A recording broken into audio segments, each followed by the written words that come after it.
Hello, Seiiti Arata. Are you often tired because you're always helping your partner? Do you want to make them happy, but you end up feeling upset with yourself? Well, you might be in a codependent relationship. And today I want to give a detailed explanation of what codependency means. I will also share some signs that you should look for. You will learn how to think more about your own needs. This will help you have a better relationship. Do you always put your partner's needs above your own? If so, you're using too much of your time and too much of your energy on the other person. In this case, you're not thinking about what you need. This can even make you forget who you are. Now, of course, it is good to be thinking about other people's needs, but you should also think about your own needs, because your needs are just as important. And by the way, when you think about your own needs, well, you can even help other people in a better way. Because in a healthy relationship, both people help each other to be improving. You should feel like your partner supports you. You shouldn't feel like they're holding you back. They want to make you a slave for them. If your partner gets upset when you're taking time for yourself, well, that's a sign that the relationship is not very good at the moment. Because in a good relationship, both people should feel encouraged to do things that meet their needs and make them feel good. When both people feel good, they can help each other even more. That is a positive dynamic. This makes the relationship better for both people. So let's learn more about codependency. I'll be explaining it in a way that is easy to understand so you can change your life for the better. Codependency means sacrificing your needs to please others. Do you often put your own needs below? You prioritize other people all the time? If you do that, you're not alone. Many people do this, but they do it in an extreme level. You might find yourself giving too much time and energy to others, and, well, it costs you. You will pay the price for this choice. Your life starts to revolve only around making other people happy. And this can make you forget who you are. This name, this term, codependency, was first used to describe partners of people with addiction issues. Maybe you have heard in that context. But now it is used in many other kinds of unhealthy relationships.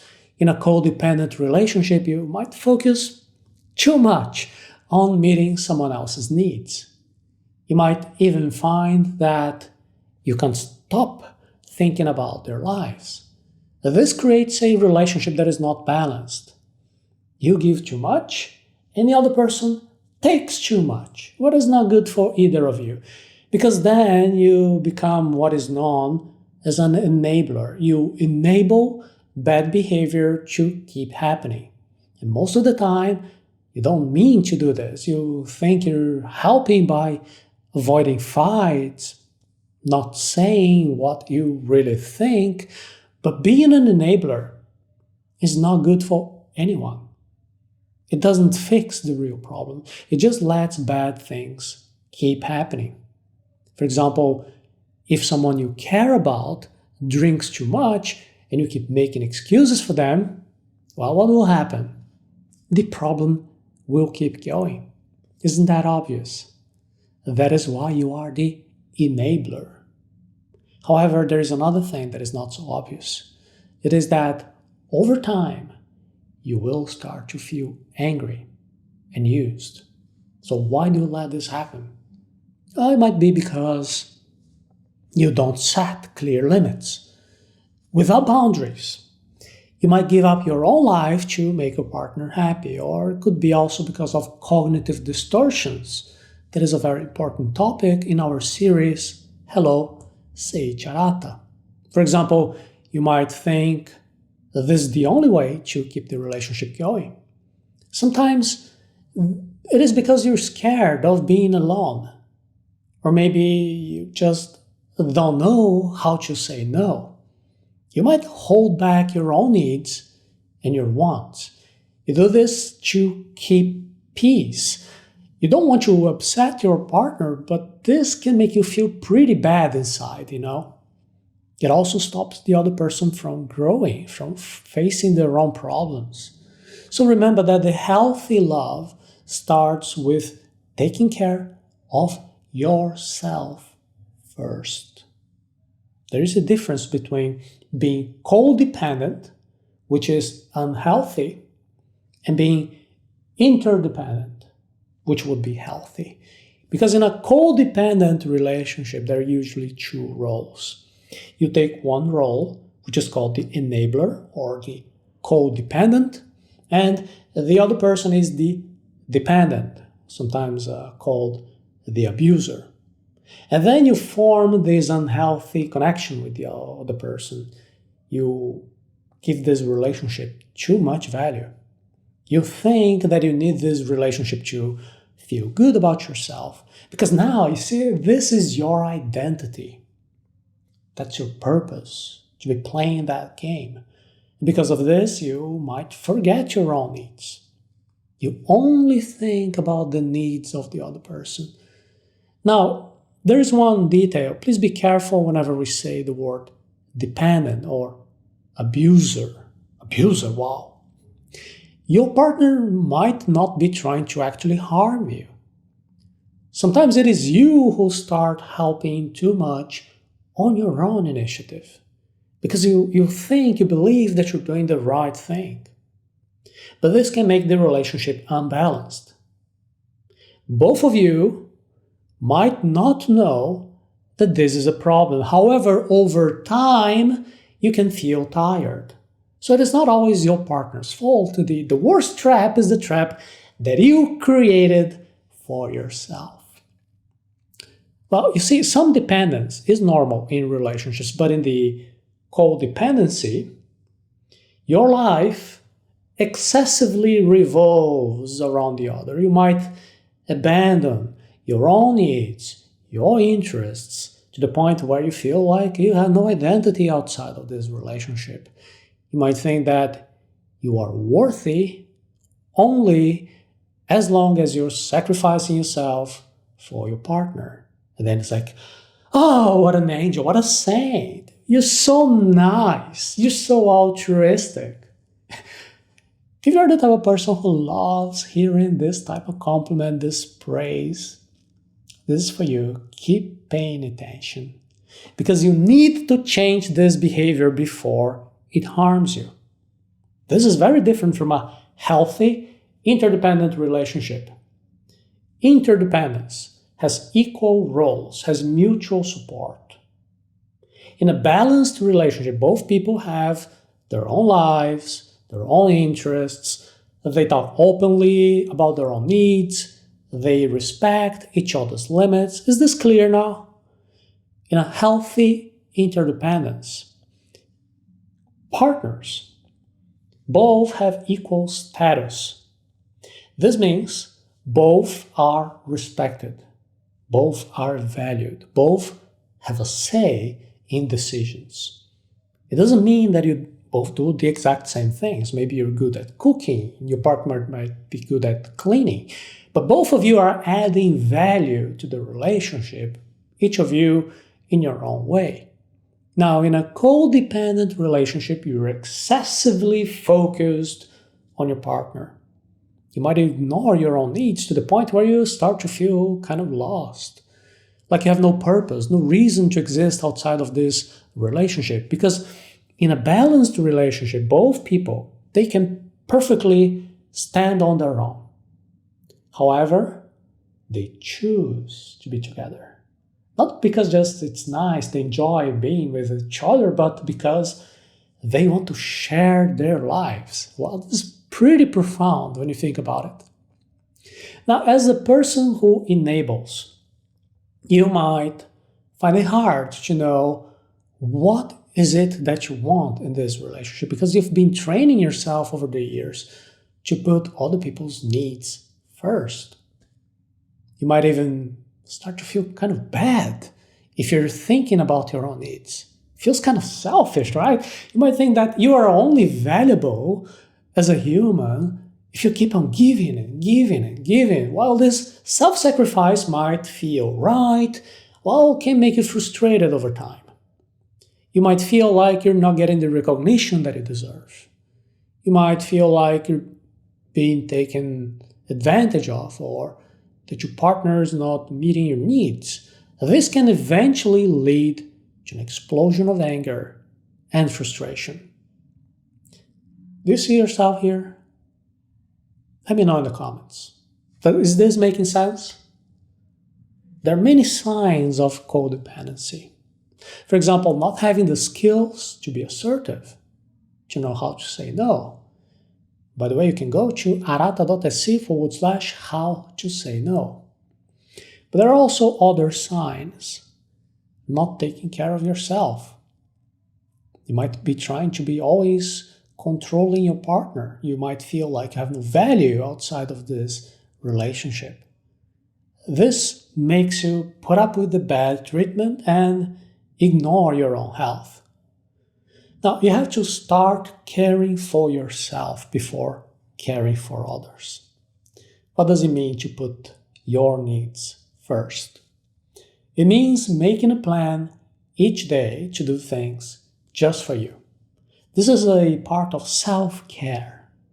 So please now put a reminder in your calendar so you remember every day that these things that you want, they're also important. Let me give you an example. For me, for example, what I like, self-care, is learning new things.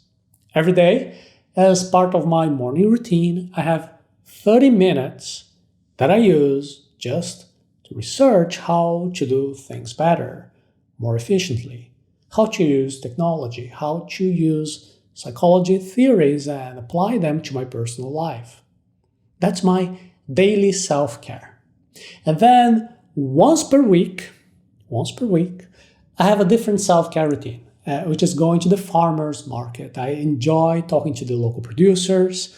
I get fresh ingredients, then I cook pretty amazing dishes. Recently, I got some this delicious porcini mushroom, and you had no idea how it made me happy to be cooking them to perfection at home. It was really awesome. Of course, this whole activity took me many hours, right? That's the reason why I do it only once a week. This is a very special time for me. On other days, just having those 30 minutes to be researching, to be learning new things, that is enough. Now, I'm sure you can also find 30 minutes in your day for yourself, no matter how busy you are. Now, you should know that you deserve self-care as well. If you start to feel bad for focusing on yourself, change how you think.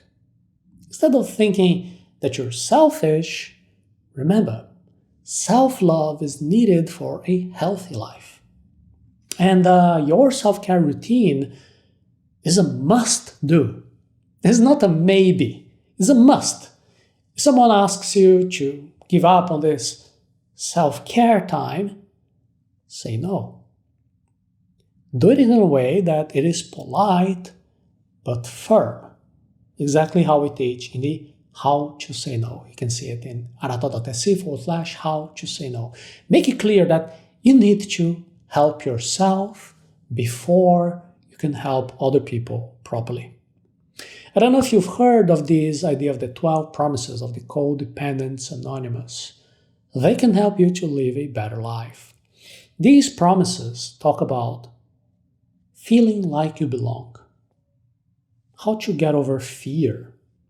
They also talk about feeling free, accepting who you are. When you focus on these promises, you get better at self-care. This is because they help you build two things: self-efficacy and an internal locus of control. What do these terms mean? Well, I already explained about self-efficacy in our Hello, Seiiti Arata series. You can take a look at that. Self-efficacy is when you believe that you can handle whatever life gives you. An internal locus of control is when you're feeling like you are in charge of your own life. And the 12 promises help you to feel more like you belong. This makes you believe in yourself more. And they also help you to get over your fears. This makes you feel like you are in control of your life. These things help you to be more sure of yourself. They help you to set limits and have better relationships with others. So in the end, what you really need is this. You need to take care of yourself. Can you do that? Let me know in the comments. When you do this, you believe in yourself more. Then this helps you to help others in a way that is really healthy, not because it's an obligation, because it's something that you feel that you must do. Set clear boundaries and practice saying no.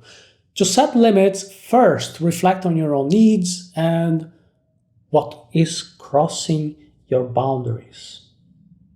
Notice whenever you're feeling uncomfortable. This feeling of being uncomfortable, it shows what your limits are. You can also practice declining requests that are crossing your lines. You can use phrases such as, I cannot do this right now. That does not work for me. You don't have to justify the reason why, what is behind your no. Keep it simple, but firm. When you say no, you can sometimes redirect to a different solution. It is optional. This will maintain the relationship while still setting a boundary. For example, you could say, oh wow, listen, I cannot babysit tonight for you, but I can recommend a trusted friend who might be available. When you start to change your boundaries, some people might not like it at first. That is perfectly normal. Just stay cool and keep saying what are your limits. This makes sure that everybody knows you, they understand what you are okay with and what you're not okay with. And in a good relationship, both people respect each other, right? It might feel a bit hard to be setting these boundaries at the beginning, but once you do, you will feel less stressed. Your relationships will get better as you are now with the right person. People who respect your boundaries. Both you and the other person will know what can be expected. So don't let that initial worry or this initial discomfort to stop you from doing this, which is better for you. Now, you have to also reframe thoughts and recognize your true worth. Do you ever think, feels like I'm a bad person if I'm not helping others? Thoughts like this can make you care too much. But don't worry, you can change these thoughts with a few simple steps. First of all, you have to write down any thought that makes you feel bad or guilty. Then you ask yourself, is this too harsh? Is this perhaps not true? And then you write a new thought that is more accurate, it is more fair, it is more true. For example, instead of saying, I'm a bad person if I don't help, you could say, I think it is good to have my own limits. Now, we'll try also something called cognitive restructuring. Cognitive restructuring. You'll find the main idea behind your bad thought. And then you'll find facts that show that this idea is wrong. This will help you think in a more true and fair way. You should also think about what really matters to you. Is it your family? Is it learning new things? Knowing what matters helps you to see that you're good just as you are. You don't have to always help others as a condition to be a good person. If you want to change thoughts that make you care too much for other people, you are in the right place. As usual, the work that we do here at Arata Academy is practical. Our content goes directly to the point. We don't stay just discussing about theory. We also do interactive activities to make your life better. We're always improving. So here is a simple way that you can do it. You can participate. First of all, write down a thought that makes you feel like you have to ignore your needs. For example, I must always help other people. Writing it down will help you to see it better and think more clearly. And second, you have to find the main belief behind that thought. Ask yourself, what does that thought mean? Maybe it could mean a disproportional idea of yourself as worthless, such as, I don't know, I'm not important, so my needs don't matter. It could even be also the opposite. Maybe you have a really, really high self-esteem, like, I can handle anything, just throw it, I'm a hero, I'm a strong person, I'm powerful. It's just that the other people are kind of weak, and they're kind of incompetent. It's kind of obvious, like they need my amazing help. So I don't know, what is your case? Knowing this idea, this main belief behind your thoughts will definitely help you to change how you think. Now third, show that your main belief, the one that you wrote, is wrong. Write down realistic things about yourself. If you have a really low self-image, well, then you can raise it, right? And if your self-image is too high, tone it down. No matter what is the adjustment, you can do this activity to understand that you have important needs as well. And it's okay. You need self-care just like everyone else. And last, write a new thought that is more fair and true. You could write, well, I should take care of myself too, right? It is okay to say no sometimes. All these new thoughts will help you to think in a better way. You can do these steps often. It takes time for you to change how you think, but keep trying because it is worth it. This will help you to take care of yourself. And then, only then, you will be able to help others in a better way. So, do you always put others before you? Maybe it is time to think about your own needs. When you take care of yourself, you become stronger, and then you can help other people in a better way because you genuinely want to, not because you have to, feel like it is an obligation. Here we talked about codependency in a clear and practical way. Taking care of your own needs should not make you feel bad about yourself. We've learning here like how to identify signs of codependency, signs that you need to set clear limits. Maybe you have fear of being left alone or being rejected, but you can take steps to improve and have a better life. You can start with small changes and you can make sure to do something for yourself, self-care, every single day. And as you start to see your own worth, you will find it easier to say no during the moments when you have to. And then in this way, you can have relationships that are good both for you and for the other person. This is why you need to learn assertiveness skills. Right now, you can visit arata.se/how to say no.